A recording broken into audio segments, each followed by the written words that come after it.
Paddy, hello. How you going, Neil? Okay. Um, Paddy's not your real name, is it? no, it's not. Right, yeah. Look, I've got some family court stuff happening. That's why I need to not be identified. Or identify anybody else, Paddy. Yeah, exactly. I'm fully aware of what the circumstances are about the way we need to speak. But Sure. the family court matter doesn't involve the two individuals we're about to talk about. My wife, since my son was we think it was around about 16 and 9 months of age, started a sexual relationship with him. My son was quite an immature boy when... Your wife, is she the boy's mother? No, stepson. Okay. It's her stepson. He came back to live with us just after the age of 15. She'd known him since he was 4. She was 33 when he came back to live with us when he was 15. Anyway, she developed a very close relationship with him. A number of people, school, teachers, the boy's mother, my own family members, thought that it was quite strange, the relationship that had developed between the two, that they were overly friendly and affectionate. I naively put it down to her just, trying to be a good stepmother and show him affection, and I didn't see anything sexual in it. And then I found out just after my son had turned 18 that in actual fact that there had been an ongoing sexual relationship. And So from what age, Paddy? well, this is where it gets a bit cloudy. He's signed a statutory declaration at my solicitor's office admitting to a relationship from the age of 18 going on over 12 months. Well, that's legal, isn't it? Well, no, it's not. Under Section 44 of the Crimes Act in Victoria, it's an offence of incest. Even though, on the basis that what? She's his stepmother? Yeah. Oh, yeah. really? I didn't know that. 44 of the Crimes Act. Even at age 18?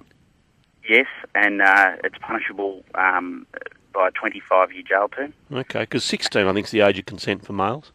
Yeah, and then he himself, after the age of 18, starts to commit an offence himself because he's legally responsible for his actions at 18. Jeez, yeah, okay. So I actually walked in, apart from him signing a statutory declaration, I actually walked in on one of the acts, and I've been to the police, as has his mother, and the police have interviewed him and he's made admissions to it, but says that he doesn't feel that he's a victim. So what do the police say? Are they taking action or not? Well, no, they're saying that because he doesn't think that he's a victim and he won't sign a statement as a victim, they can't pursue it any further, which is... But you believe this started, what, at age 18 or age 16 and 9 months? We believe around about 16 and 9 months based on things that he's told. Okay, because even that's over the age of consent. Yeah, that's right. But for me, the issue is two things. It's the first one is that there is eyewitness account of a breach of the law and an admission by one of the people that it's occurred, and the police won't act on it. That's the bit that's annoying me and his mother. But the second bit is that he doesn't see himself as a victim, and that's touching. This is why I've called based on your previous caller. Yeah. He brags about it as if he's a legend and all this. Maybe, yeah, okay, and he's not legally a child at 16 and 9 months or 18. I can understand your reason for concern, but are the police being a bit realistic here and saying we're not going to get a conviction? Is that what they're really on about? I don't see how they couldn't get a conviction when I've walked in on one act. And he's made it an admission in the statutory declaration, plus he's made admissions to them. All right, well, I made that again a worthwhile conviction. Have they told you why they won't prosecute? Well, yeah, they've basically just said that they don't think it's in the public interest. Okay, and at what level? Are you talking to the Sexual Offences Squad or local police station or what? Yeah, no, I've spoken to the Sexual Offences Squad, and they're the ones that have said that they don't think it's in the public interest. And so they're a pretty good lot there. They're pretty serious about prosecuting people there.